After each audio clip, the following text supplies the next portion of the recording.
सालों में झारखंड में लगभग हम 4000 सभा किए हैं। 2 सालों में दिन होता है 700, लेकिन हमने सभा कितना किया है? 4000। देश के प्रधानमंत्री अपना जीवन में उतना सभा नहीं किए होंगे।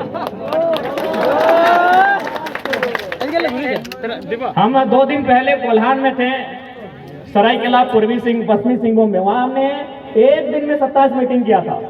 27 मीटिंग यानी 27 जगह भाषण दिए थे हम एक दिन में। तो ये तो नो डाउट है कि आपको बीमारी नहीं छुएगी। और उसके बाद आप एक बात हमेशा याद रखिएगा, पता नहीं आपके पुरुलिया में शहर टाइप का क्षेत्र है कि नहीं, क्योंकि हम लोग धनबाद जाते हैं, बोकारो है तो शहर है। तो वहाँ क्या होता है कि जो लोग रिटायर हो जाते हैं ना, वो सुबह सुबह मॉर्निंग में उठते हैं और दौड़ने के लिए जाते हैं। 60 साल की उम्र है, 65 साल की उम्र है, तो पता है वो 60 साल की उम्र में दौड़ने क्यों जाते हैं? बुढ़ापा में ग्राउंड में क्यों दौड़ते मालूम है? क्योंकि उन्होंने जवानी में दौड़ नहीं लगाया है। अगर वो जवानी में दौड़ लगाते तो नाती खिलाने की उम्र में वो बूढ़ा लोग खुद खेलने नहीं जाते। नाती खिलाने की उम्र है, देखिएगा सब रिटायर हो गया है। कोई ऑफिसर है, IAS ऑफिसर है, IPS ऑफिसर है, GM है, और सुबह क्या कर रहा है? डॉक्टर बोला है कि जिंदा रहना है तो दौड़ना होगा। काहे को जवानी में नहीं दौड़ा है। तो ठीक उसी प्रकार अगर आप चाहते हैं कि बुढ़ापा में अपने बच्चों को खिलाएं, बच्चा नहीं, बच्चा भी आपका बड़ा हो जाएगा, नाती ना, अपने क्या तो नाती बोली ना, नाती ने बोली ना, हाँ। तो आप चाहते हैं कि अगर बुढ़ापा में नाती नातनी को खिलाया जाए तो जवानी में फुटबॉल जोर लगा के खेलिए। 2 घंटा तो जरूर अपने शेड्यूल में बना के खेलिए। उसके बाद देखिए जो खेल होता है ये मेल करता है। आपने, मैं एक ऐसे शख्स का नाम ले रहा हूं जिनका संबंध है आपके पश्चिम बंगाल से, हालांकि अभी वो क्षेत्र शायद कटक उड़ीसा हो चुका है। स्वामी विवेकानंद, तुमरा स्वभाव जाने, भारत रक्षा संत महापुरुष, वो हमेशा कहते थे कि भारत के युवाओं को फुटबॉल खेलना चाहिए। ये हमारा स्टेटमेंट नहीं है, ये स्टेटमेंट इस देश के एक महापुरुष जिन्हें संत कहते हैं, और उनके नाम पर 12 जनवरी को भारत देश में युवा दिवस मनाया जाता है। वो क्या कहते थे कि भारत के युवाओं को फुटबॉल खेलना चाहिए। क्यों कहते थे ना? चूंकि स्वामी विवेकानंद का जो समय था वो समय कौन सा था? 1861 से लेके 1891-92 का समय था। यानी उस समय भारत अंग्रेजों के अधीन था और उस समय जाति प्रथा चरम पर थी। एक दूसरी जात के लोग दूसरी जात के लोगों के साथ किसी प्रकार का संबंध नहीं रखते थे। तो विवेकानंद जी ने कहा कि भारत के युवाओं को फुटबॉल खेलना चाहिए, क्योंकि जब वो फुटबॉल खेलेंगे एक दूसरे से जुड़ेंगे। जैसे मैं अभी आपको उदाहरण देते हैं, हालांकि अभी हम लोग को फैसिलिटी है तो हर एक खिलाड़ी एक को जर्सी अपना अलग पहनता है, लेकिन हम लोग जब फुटबॉल खेलते थे ना आपकी उम्र में, तो 11 भाई जर्सी होता था और 12वां खिलाड़ी को जब वो बाहर आता था तो उसका जर्सी पहनना पड़ता था। तो सोच के देखिए, अगर जब 11वां खिलाड़ी बाहर आता है और नया खिलाड़ी जब अंदर आता है वही जर्सी पहनता है, उस जर्सी से बदबू आ रहा है, उस जर्सी से पसीना आ रहा है, लेकिन फिर भी हम उसकी जर्सी को पहनते हैं। अभी अगर आपको कह दिया जाए कि आपकी सगी बहन है और उसने 2 दिन से कपड़ा नहीं पहना है, पहनिए, आप बोलेंगे ठीक हम नहीं पहनेंगे।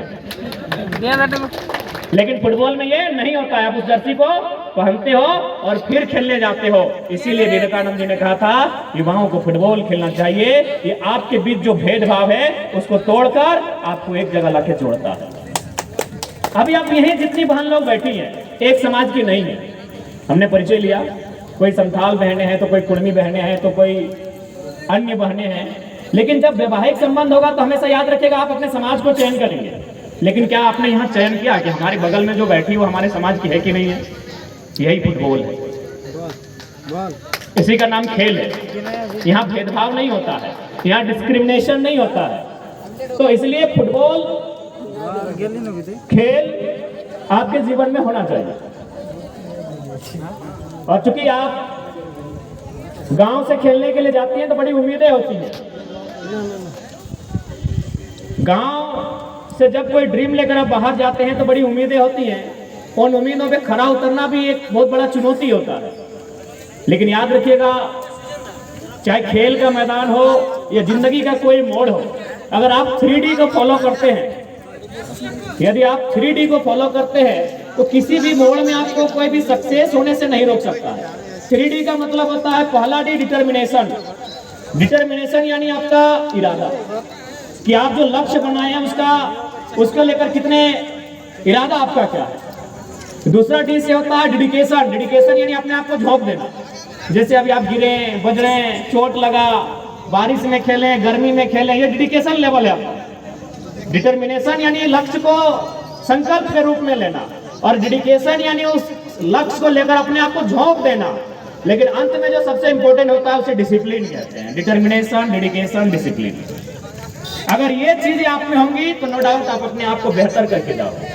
और जहां तक फुटबॉल खिलाड़ी का सवाल है, हमारे झारखंड के विनोद बाबू वो कहा करते थे, हमने तो सुना नहीं है, उनके साथी सुनाते हैं कि फुटबॉल के खिलाड़ी में 4 एस का क्वालिटी होना चाहिए। पहला एस से होता है स्ट्रेंथ।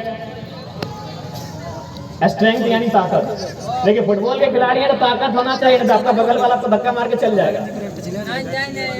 फुटबॉल के खिलाड़ी है तो एस का पहला क्वालिटी स्ट्रेंथ। अगर आप में ऊर्जा नहीं है, ताकत नहीं है, तो फुटबॉल का खेल आपके लिए नहीं है, आपको ताकत होना होगा। दूसरी एस से होता है स्पीड। अगर आप में स्पीड नहीं है तो दूसरा आपका बॉल को लेकर आपसे आगे निकल जाएगा। Strength, speed. तीसरा एस से होता है स्टेमिना। स्टेमिना का मतलब आपको 90 मिनट, 40 मिनट, 60 मिनट खेलना पड़ता है। बहुत सारे खिलाड़ी 5 मिनट मैदान में उतरे, 2 बार कॉर्नर के दाएं से बाएं आए, बोला हमसे नहीं होगा। स्ट्रेंथ, स्पीड, स्टेमिना और सबसे इंपॉर्टेंट स्किल।